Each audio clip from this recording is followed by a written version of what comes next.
es único ya que va a destacar aspectos en la vida del Señor en una franja muy pequeña de su edad, cuando él tenía 12 años. Todas aquellas historias que hemos escuchado o hemos visto tal vez en la tele, los documentales con respecto a la niñez de Jesús, los años que nos cuenta la Biblia y todo lo que se dice acerca de él, experiencias sobrenaturales, situaciones que él hizo. Muchos de nosotros seguramente hemos visto o escuchado esos documentales donde hablaban de que Jesús, siendo niño, él estaba como trabajando con el barro y del propio barro hacía pajaritos de arcilla y le hacía un golpe así con sus manitos de pequeño y salía volando. La Biblia no dice nada de eso, está fuera de lugar completamente. Por eso que tenemos que detenernos a lo que dice la Biblia y no ir más allá de lo que la Biblia nos dice. Aquel pasaje en el Antiguo Testamento, especialmente quienes han estudiado el fiel, lo deben de saber de memoria. Las cosas secretas pertenecen a Dios, mas las reveladas son para nosotros. Y lo que está revelado en la Biblia es lo que nosotros debemos de basar también nuestra fe. Entonces nosotros nos encontramos en el versículo 39, que lo vamos a ir leyendo. Lo puse en mi versión para que ninguno se pierda, más tenga vida eterna. Pero para que cada uno de ustedes lo siga en su Biblia, y si no trajo la Biblia lo puede ver acá. Leemos entonces la narración. 39. Después de cumplir con todo lo prescrito en la ley del Señor, volvieron a Nazaret, que era su ciudad en Galilea. El niño crecía y se fortalecía y se llenaba de sabiduría, y la gracia de Dios reposaba en él. Todos los años los padres de Jesús iban a Jerusalén durante la fiesta de la Pascua. Y siguiendo su costumbre, cuando Jesús cumplió 12 años, fueron a Jerusalén para la fiesta. Cuando la fiesta terminó y emprendieron el regreso, sucedió que el niño Jesús se quedó en Jerusalén sin que sus padres lo notaran. Como ellos pensaban que el niño estaba entre los otros viajeros, hicieron un día de camino y mientras tanto lo buscaban entre los parientes y conocidos. Como no lo hallaron, volvieron a Jerusalén para buscarlo allí. 3 días después lo hallaron en el templo, sentado en medio de los doctores de la ley, a quienes escuchaba y les hacía preguntas. Todos los que lo oían se asombraban de su inteligencia y de sus respuestas. Cuando sus padres lo encontraron, se sorprendieron, y su madre le dijo: Hijo, ¿por qué nos has hecho esto? ¿Con qué angustia tu padre y yo te hemos estado buscando? Él le respondió: ¿y por qué me buscaban? ¿Acaso no sabían que es necesario que me ocupe de los negocios de mi padre? Ellos no comprendieron lo que Jesús les dijo. Aunque se fue con ellos a Nazaret y vivió sujeto a ellos. Por su parte, su madre guardaba todo esto en su corazón.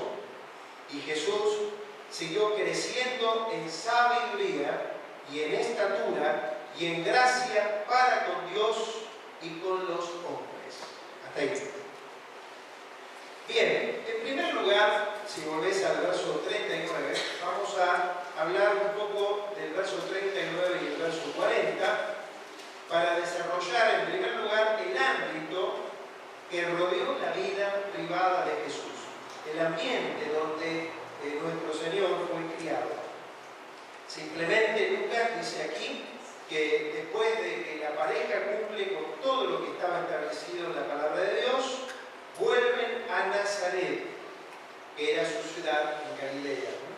Todos sabemos que nuestro Señor creció allí bajo la tutela de papá José y María, en aquella aldea tan pequeña de Nazaret, que ahí que le van a decir Jesús el Nazareno. Y esto es muy importante, si bien es muy breve lo que Lucas describe aquí, solamente nos enseña el lugar donde él fue criado, y después de esta etapa de su niñez, de su infancia, de su adolescencia, como hemos notado, este incidente que ocurre en Jerusalén a la edad de 12 años, después la Biblia no habla más nada que ocurrió en los años anteriores o posteriores, y va a retomar recién en todo el relato bíblico del Evangelio, en los 4, cuando Jesús comienza su ministerio público, cuando él tenía 30 años. Es decir, que todo lo que sabemos de su niñez y de su infancia, ¿qué habrá sido de la vida del Señor cuando él tuvo 17, 20 años, 22 años? No lo sabemos. Pero está circunscrito aquí, Lucas lo deja establecido, que él fue criado y creció en el hogar, bajo sus padres, en un hogar común y corriente, donde estaba el papá presente y la mamá, María. Por eso que es interesante observar el lugar, el ambiente donde nuestro Señor, el niño Jesús, creció. Creció en la aldea de Nazaret. Y sabemos por otros pasajes de la palabra que José, María y estos pasajes anteriores lo señalan, que eran muy piadosos. Es decir, que el niño Jesús creció en un ambiente espiritual, donde es indudable que recibió toda la enseñanza de la palabra de Dios. Si José y María iban, como hemos leído, por una costumbre espiritual, sana, familiar, cada año a Jerusalén descendían y recorrían más de 100 kilómetros para llegar a ese lugar, ¿irían a la sinagoga cada sábado? Seguro que sí. Es decir, cada sábado en Nazaret tenía una sinagoga, es decir, que ellos como familia, los padres, seguramente desde muy pequeño, desde siempre, llevaban al niño Jesús y posteriormente a sus hermanos en familia, irían a la sinagoga, que la sinagoga, como hemos hablado en otras oportunidades, no era solo la iglesia, por decirlo de alguna manera, sino que era el lugar de enseñanza, de educación, era la escuela para los niños y para la familia de Israel. Recibían toda la enseñanza. Allí estaban los maestros, los rabinos, y estaban los rabinos sentados, y todos alrededor de los rabinos, de los maestros, donde escuchaban la palabra de Dios. Entonces, nosotros tenemos que observar, en primer lugar, de que el niño Jesús creció en un ambiente espiritual, bajo una familia normal, padres creyentes, que obedecían en la fe, tenían su fe en Dios, y que indudablemente Jesús, desde muy pequeño habrá observado, indudablemente, la vida, la conducta de sus propios padres, y diríamos en este aspecto, cómo él pudo recibir la enseñanza a través no solamente diríamos, de la verbalización, sino la propia vida y la conducta del padre y la madre. Todo eso lo vivió Jesús desde pequeño en la aldea de Nazaret. Eso no lo dice la palabra, pero infiere el texto bíblico que podemos pensar en cuanto a esto. Ahora, pensemos un poquito en el ambiente donde creció Jesús. ¿Qué idea tenés acerca de Jesús, de su padre, de su madre, José y María, en el lugar donde creció? El barrio, la sinagoga, los vecinos, el trabajo en el cual se dedicaba José. ¿De qué vivía José? Era carpintero. Y sabemos que el hijo recibió el oficio del padre. Es decir, y él fue carpintero. ¿Y qué carpintero habrá sido el Señor, no? Seguramente él recibió también toda la enseñanza, la vocación, de cómo ganarse la vida. Y todo esto lo inferimos desde el texto de la palabra de Dios. En esos años él habrá crecido como un niño normal. ¿Habrá tenido amigos Jesús? ¿Qué les parece? Seguro que sí. ¿Cuántos factores habrán contribuido para la vida de este pequeño, para luego llegar a ser lo que él fue? ¿Habrá influido la familia? sobre el niño. Claro que sí. ¿Influenció para bien o para mal? Para bien. ¿Habrá influenciado el barrio, los amigos sobre Jesús? Seguramente. ¿Habrá influenciado la sinagoga sobre Jesús? Por supuesto que sí. Porque Jesús, yo creo de todo mi corazón, es mi deducción, hermanos, que él creció como un niño común y corriente, jugando, saltando, divirtiéndose con los demás niños de su edad, y así habrá pasado la vida. Habrá sido responsable en su trabajo y obviamente habrá sido muy obediente a sus padres, como lo afirma uno de los versículos que más adelante vamos a estar desarrollando. ¿Por qué mencionamos todo esto? Porque nos dice el versículo 40, por favor, Natalia, dice que, Lucas dice, el niño crecía y se fortalecía. Está hablando evidentemente del crecimiento natural, del desarrollo físico. Más adelante va a hablar de estatura, crecimiento, fortaleza física. Se iba robusteciendo, se iba engrandeciendo el niño, recibía el crecimiento físico y la palabra dice, y se llenaba de sabiduría. Hay otra versión que dice que cada día se llenaba de sabiduría, cada día. Y esta semana hablábamos con una persona y yo le preguntaba, ¿qué diferencia hay entre sabiduría e inteligencia? ¿Qué diferencia hay entre sabiduría y conocimiento? Son dos cosas distintas. En la propia palabra nos dice, ¿cierto?, que la inteligencia puede ser, ¿cierto?, el esfuerzo en reunir la información de todas las áreas, ¿no es cierto?, y tomarlas para mi propia vida, que obviamente me son útiles,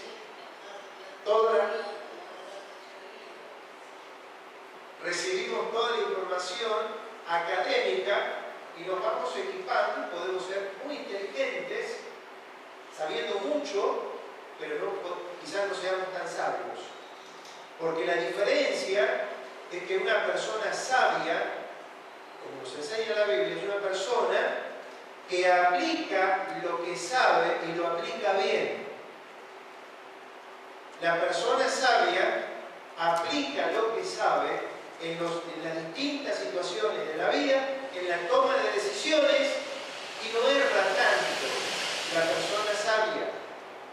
Pero también, importante, esencial, que la persona sabia es aquella que teme a Dios. ¿Estamos de acuerdo? El principio de la sabiduría es el temor a Jehová. El principio de la sabiduría es el temor a Jehová y apartarse del mal. Va a decir allí Santiago que la sabiduría de lo alto, Jesús creció físicamente, se llenaba de sabiduría, y dice que la sabiduría de lo alto es buena, es pacífica, es amable, siembra cada día la paz, trabaja por hacer la paz. El hombre sabio es aquel que camina muy cerca de Dios.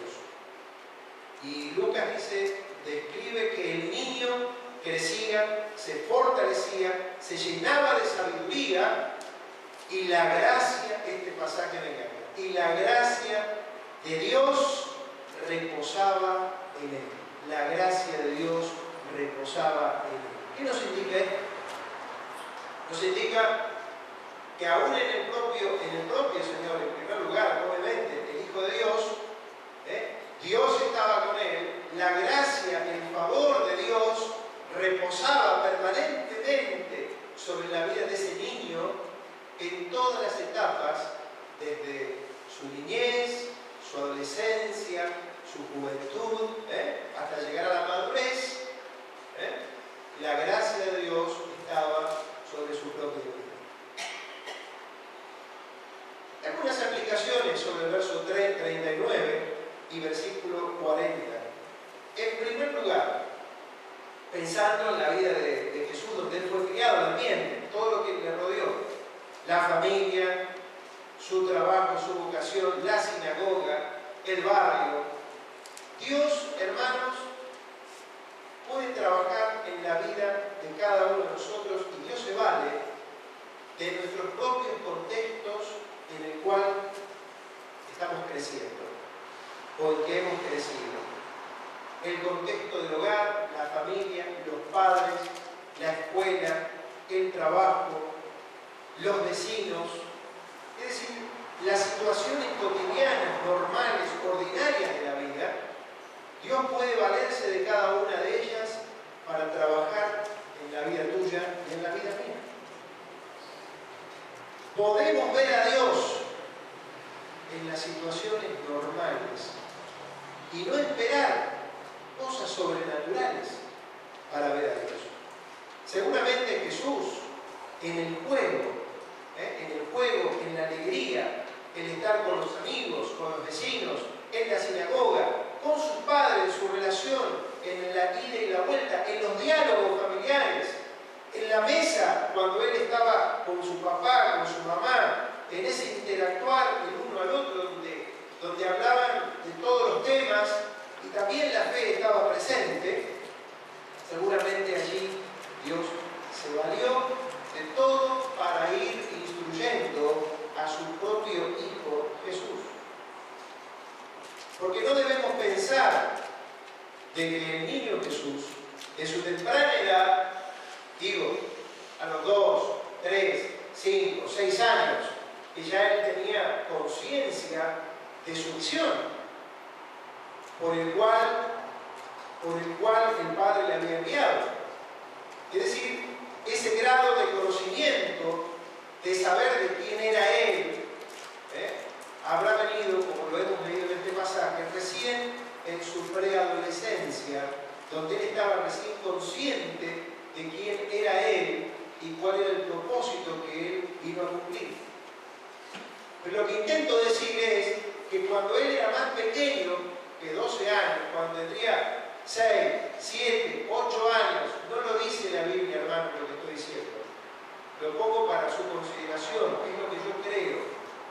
No creo que él estaba consciente plenamente de ser Dios, sino que él fue recibiendo la iluminación, la enseñanza, el acompañamiento de los padres. María sabía quién era él. Y los padres habrán sido los tutores en acompañar, en guiar e iluminar. Y Dios, utilizando todos estos factores que contribuyeron para que este niño pueda crecer, fortalecerse, llenarse de sabiduría y que la gracia de Dios estaba en él, de esa manera poder cumplir en la medida que fue creciendo, ¿sí?, la misión que Dios le había establecido. Lo mismo ocurre en la vida tuya y en la vida mía. Nosotros también estamos llamados a crecer. Nos vamos a adelantar al versículo 52, antes de hablar del incidente que ocurrió en Jerusalén. Si por favor lo pones en la pantalla, el verso 52 dice: y Jesús siguió creciendo en sabiduría y en estatura, se fue haciendo hombre, siguió creciendo. La versión Reina Valera dice Jesús crecía, ¿no? Pero esta versión está mejor, porque dice: y Jesús siguió creciendo en todas las dimensiones. Creció físicamente, emocionalmente, espiritualmente. La gracia de Dios estaba en su vida, y dice que la gracia de Dios no solamente estaba en él, sino que estaba en el plano horizontal, porque la gracia de Dios, cuando Dios está en uno, nos hace caer en gracia para con todas las personas. Esto es lo que ocurría en el propio Señor. Y en diferentes pasajes, hoy tocamos uno en Efesios, que espero que se recuerde, dice que vamos creciendo también nosotros como cuerpo, como edificio, nos vamos nutriendo el uno al otro y vamos creciendo y siguiendo la verdad en Cristo, porque Cristo es nuestro modelo. Y si Jesús crecía permanentemente, vos y yo, nos dice la Biblia que tenemos que seguir creciendo a la estatura ¿de quién? De Cristo mismo. ¡Qué desafío! Dice la Biblia que tenemos que crecer, vos y yo, en todas las dimensiones, crecer armónicamente hasta parecernos a Cristo. Eso va a resultar cuando ya estemos con el Señor. Pero te pregunto en esta mañana, ¿cómo va tu crecimiento? No te voy a preguntar si estás creciendo físicamente, salvo algunos niños que están acá, ¿sí? Que se han quedado todavía, mamá, papá, algunos adolescentes todavía lo van a ver crecer, ¿no? Uno se sorprende cómo crecen los chicos. Yo cuando miraba a los míos, que eran chiquitos, y ahora los míos así, qué grande, qué alto que están. Pero tenemos que crecer armónicamente. Tenemos que crecer como crecemos físicamente, tenemos que crecer en sabiduría. ¿Cómo vamos en ese crecimiento de sabiduría? ¿Cómo son nuestras decisiones? ¿Estamos errando mucho? Porque si nuestras decisiones, quizás las que hemos tomado en este último tiempo, no fueron las mejores, quizás no hemos sido sabios. Y recuerde que la verdadera sabiduría es la que teme a Dios y la que va a tener siempre en cuenta a Dios a la hora de tomar las decisiones. Debemos crecer en sabiduría, debemos de crecer en la gracia de Dios. Dice el apóstol Pedro, crezcan en la gracia y en el conocimiento. Nosotros creemos que estamos bajo la gracia, pero la gracia de Dios, el favor de Dios, debe ir en aumento cada día.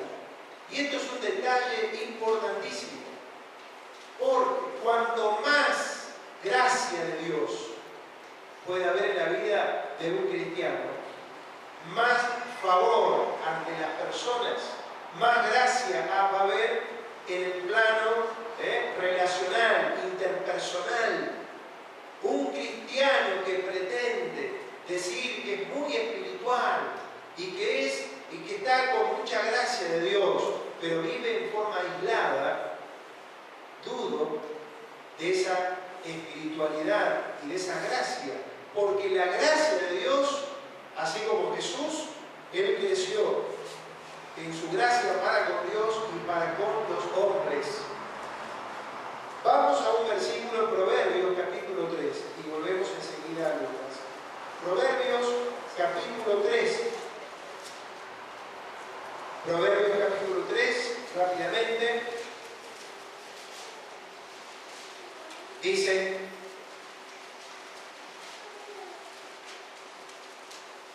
Hijo mío, no te olvides de mi ley, guarda en tu corazón mis mandamientos. Ellos prolongarán los años de tu vida y te traerán abundante paz. 3. No te apartes de la misericordia y la verdad, átalas alrededor de tu cuello. Escríbelas en la tabla de tu corazón. Así contarás con el favor de Dios y con una buena opinión ante los hombres. Una buena opinión ante los hombres. Gracia de Dios en la vida de uno, buena opinión ante los hombres. La espiritualidad, la gracia de Dios se refleja en nuestras relaciones cotidianas. ¿Qué ve la gente en la vida tuya? ¿Ven el crecimiento, tu desarrollo saludable? ¿Estás creciendo? Hemos crecido físicamente, nos cuidamos, pero ¿qué de nuestro crecimiento espiritual? El crecimiento espiritual tiene que ver, por supuesto, con la palabra, porque Jesús era instruido diariamente en su hogar, en la sinagoga, ¿sí? Cuando oía a los maestros de la palabra, cuando oía a su padre, a su madre, estaba cercano al texto bíblico, que evidentemente no iba con la Biblia bajo el brazo, porque no había, los rollos no estaban cercanos a ellos, estaban en la sinagoga, pero la palabra estaba constantemente en su boca y en su corazón.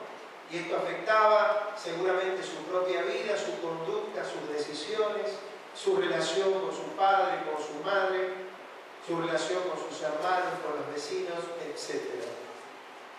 afectaría propiamente, seguramente, su trabajo, su conducta ética, todo, la palabra.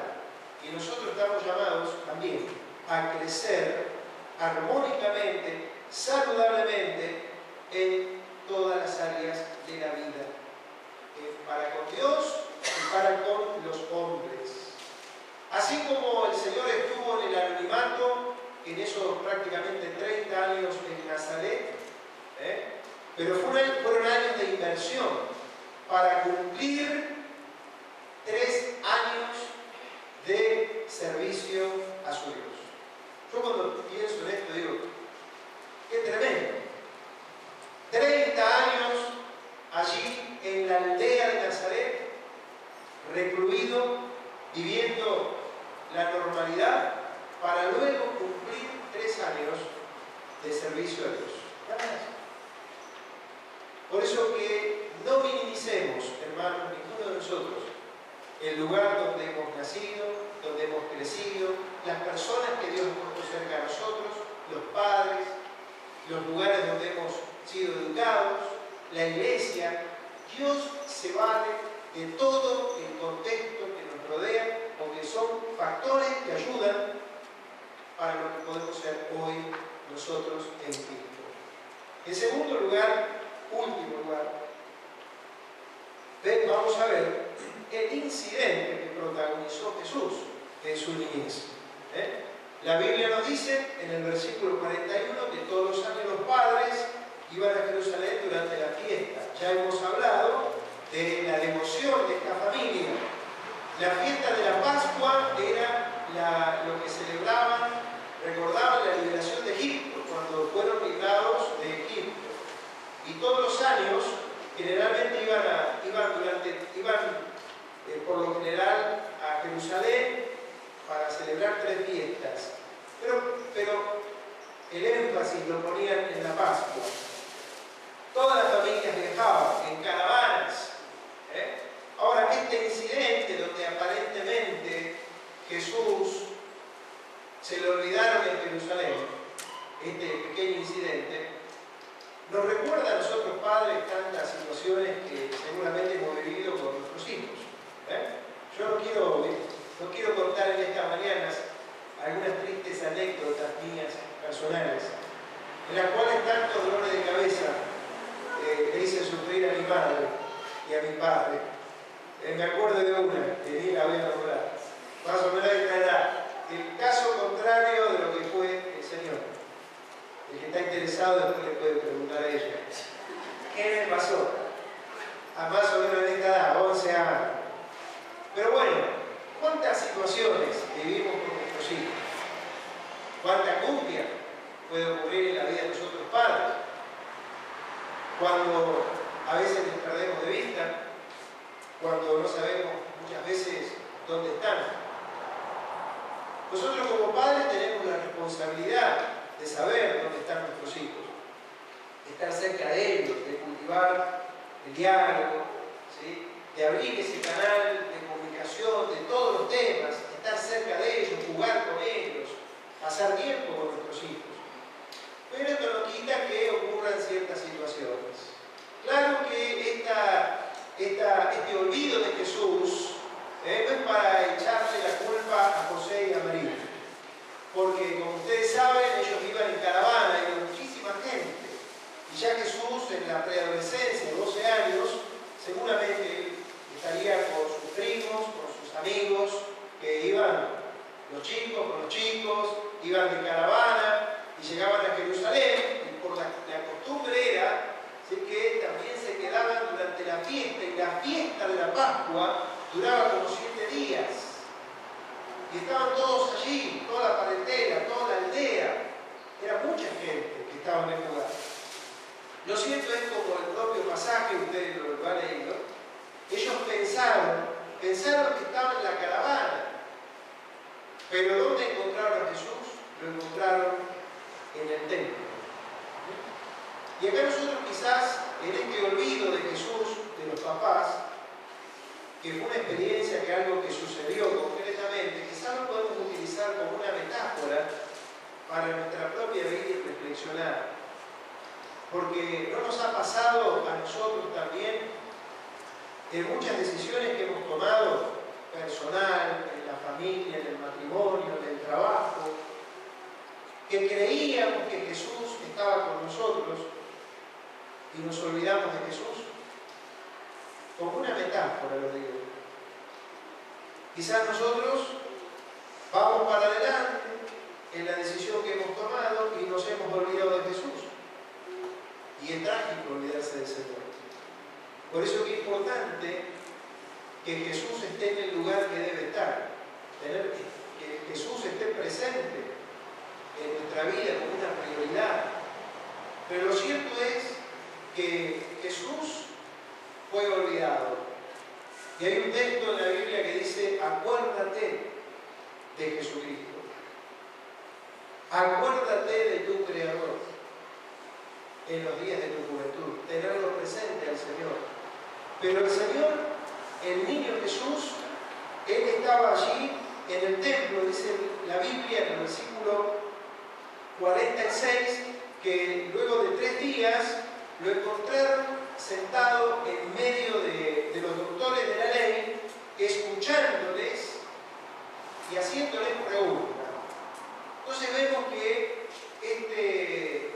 esta forma en que los padres encontraron al Señor en ese lugar, tampoco debemos pensar que allí estaba Jesús dictando una conferencia, iluminando a los doctores de la ley con respecto a cosas que ellos no entendían, sino que tenemos que tener la idea que para la edad de 12 años era un muchacho muy despierto, muy sabio y evidentemente, por supuesto, sorprendente.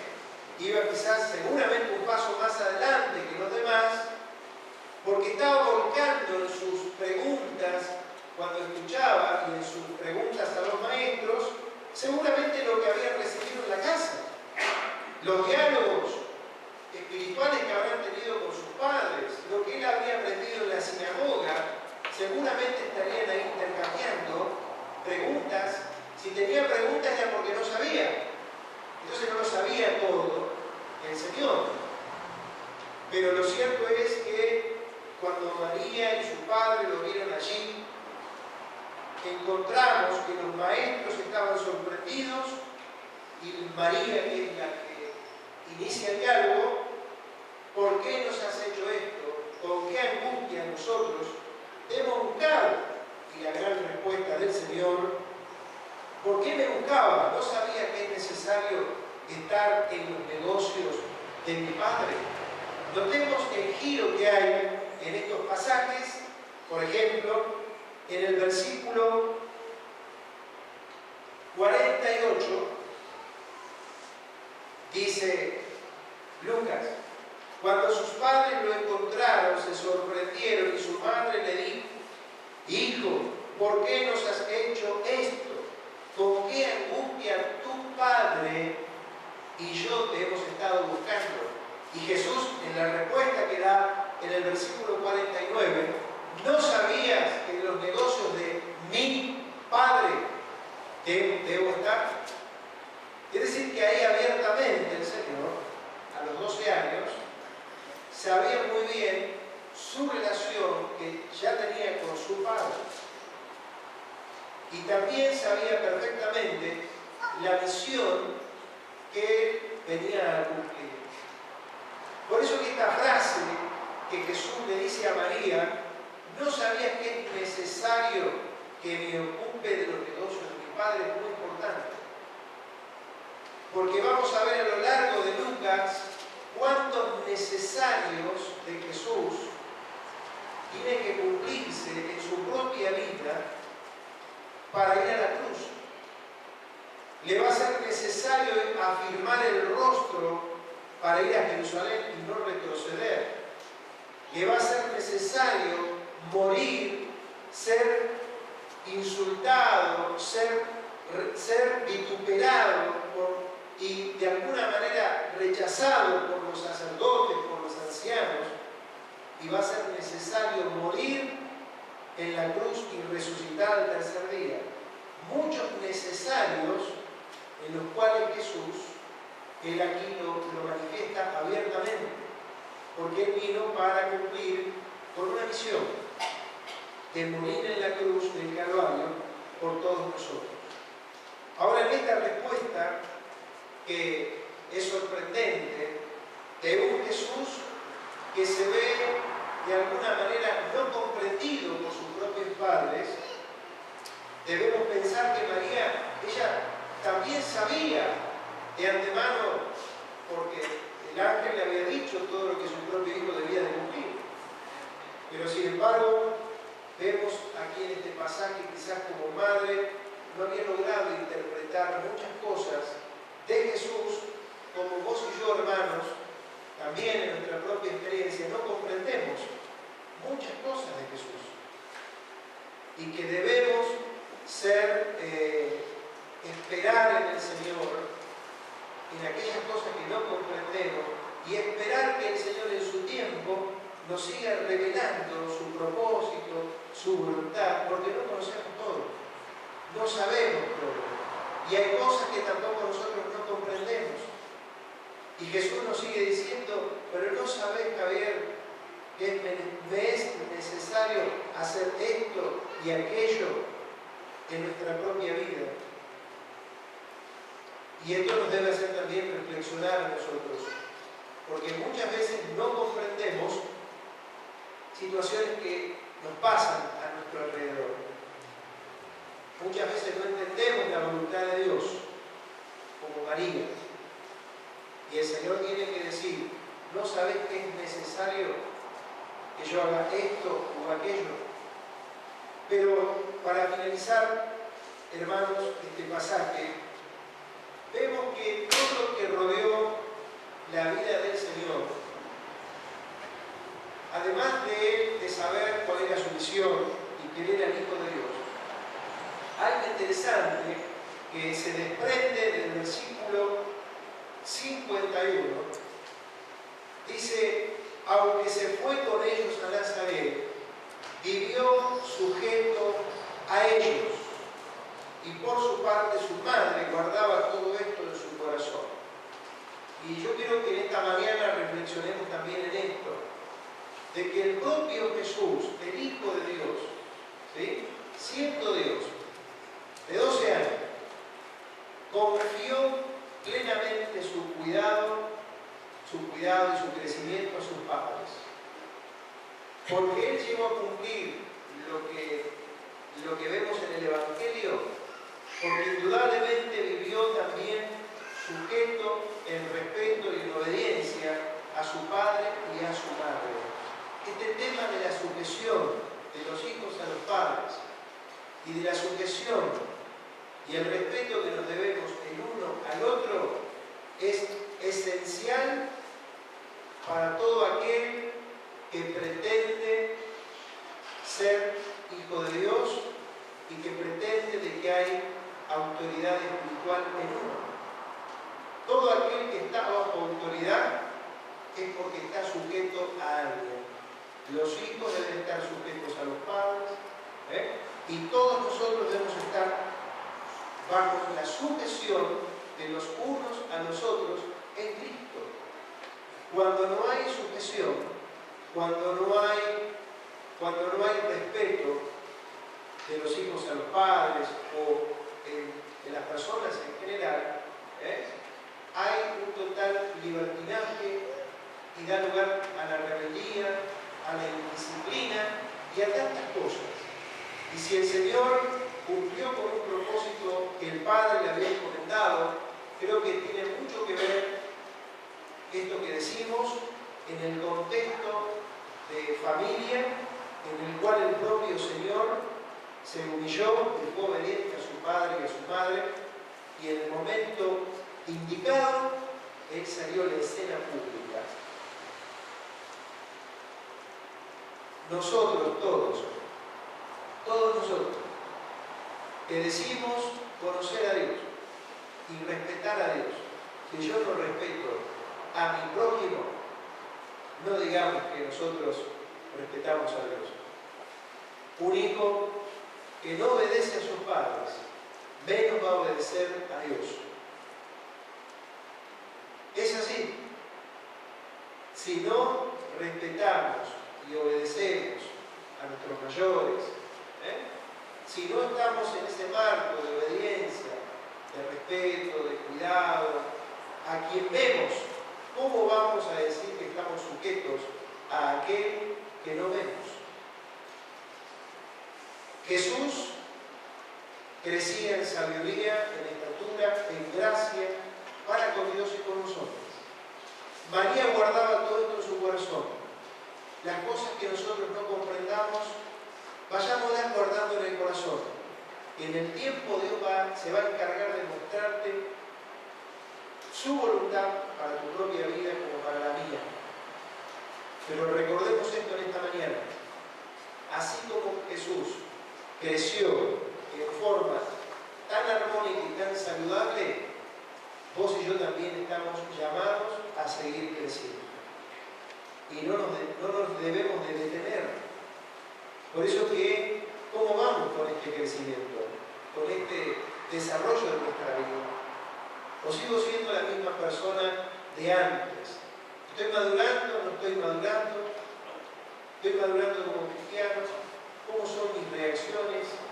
¿Cómo somos en el hogar? ¿Cómo nos tratamos el uno al otro? Cuanto más tiempo de conocer, de maduración en el Señor, se va a ver reflejado en un hogar donde está la paz. Que puede haber, la paz no significa ausencia de conflictos, puede haber muchos conflictos a nuestro alrededor, muchas situaciones sin resolver, ¿sí? Pero nosotros estamos llamados a crecer como lo hizo Jesús, en gracia y en conocimiento y en sabiduría. Oremos.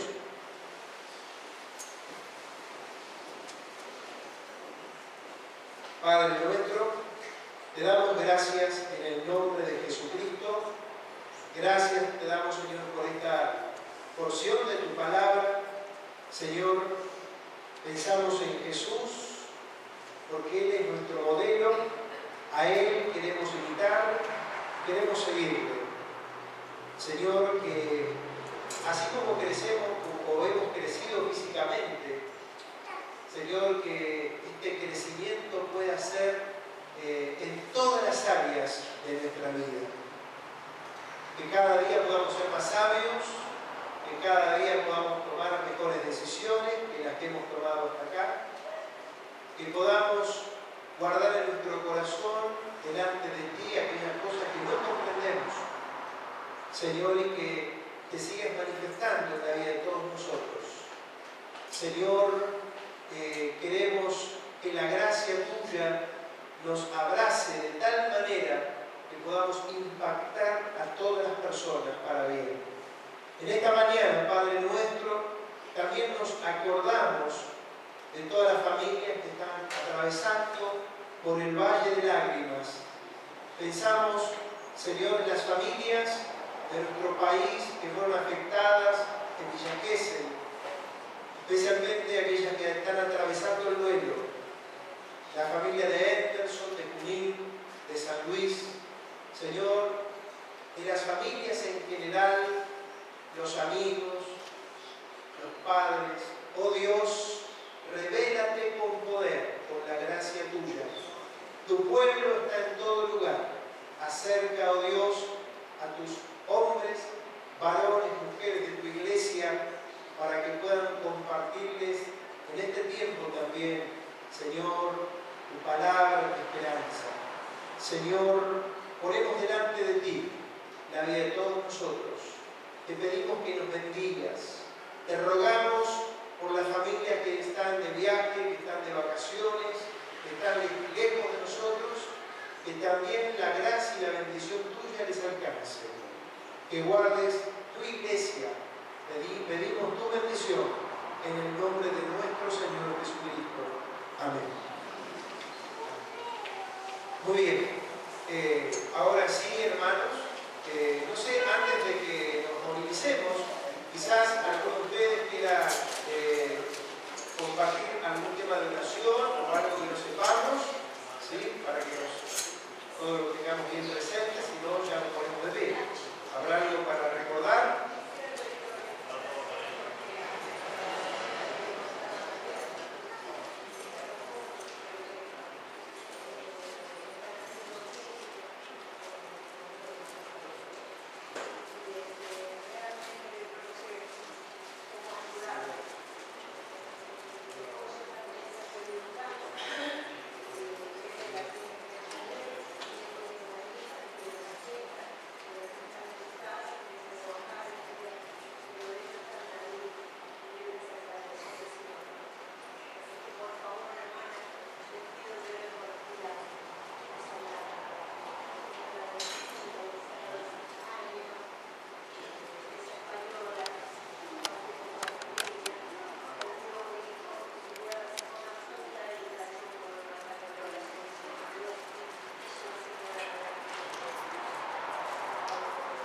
Bueno, muchas gracias, María Luisa.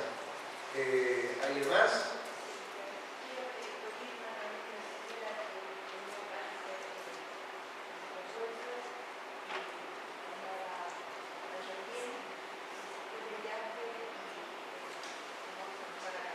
Bueno, muchas gracias. Bueno, Mirta. Sí, yo quería pedir oración y también que dependan del Señor, a ver si, como salió en el boletín del mes de diciembre, si alguno siente de ofrendar o donar algún dinero, porque estamos juntando para hacer el cerramiento en el colegio, terminar el que se empezó y seguir con las otras partes. Todo aquel que sienta en el corazón de hacerlo puede acercarse a Gustavo, a Pochi, a mí, y vamos a hacer una listita que quiera ofrendar por única vez o 2 o 3 veces, es la voluntad. Así como pudimos hacer, digamos, poder hacer el Zoom, que lo revertimos el año anterior, queremos saber si podemos hacer esto este año. Así que desde ya gracias y lo dejo en consideración. Bueno, muchas gracias. Jorge.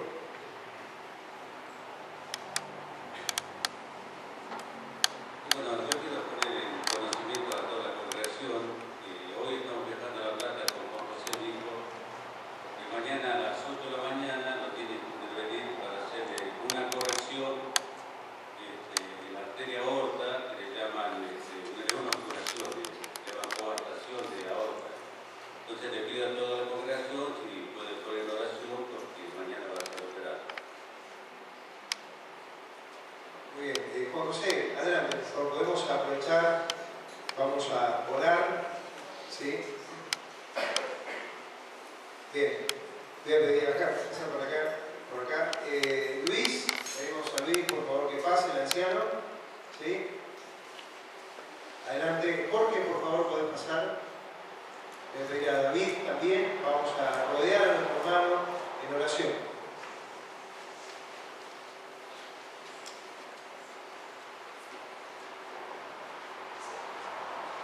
Sí, puesto de pie, oramos al Señor. Padre nuestro, en el nombre del Señor Jesucristo, Señor, queremos poner la vida de Juan José en tus manos. Gracias te damos, Padre Celestial, porque eres nuestro Dios y nuestro Salvador. Te damos gracias porque también eres el sanador de nuestras vidas. Encomendamos a tus manos la vida de Juan José, rogándote, Señor, que extiendas tu brazo de misericordia, de sanidad sobre esta vida. Padre, glorifica tu nombre. Señor, ponemos delante de ti, Señor, también las personas que le rodean, los médicos, para que tú les guíes en todo, para que en esta intervención tu nombre sea honrado y glorificado. Extendemos como iglesia nuestras manos delante de ti, pidiéndote, Señor, tu sanidad para la gloria de tu nombre. También pensamos que rodees la vida de su esposa, de la familia, que les guardes en su salida, Señor, en su llegada, para que todo sea hecho en victoria y bajo tu voluntad. Pedimos también por las demás personas quienes pidieron oración en esta mañana, para que les visites desde lo alto y les bendigas con tu reposo, con tu paz y con tu sanidad divina. Te lo rogamos todo esto en el nombre de nuestro Señor Jesucristo. Amén.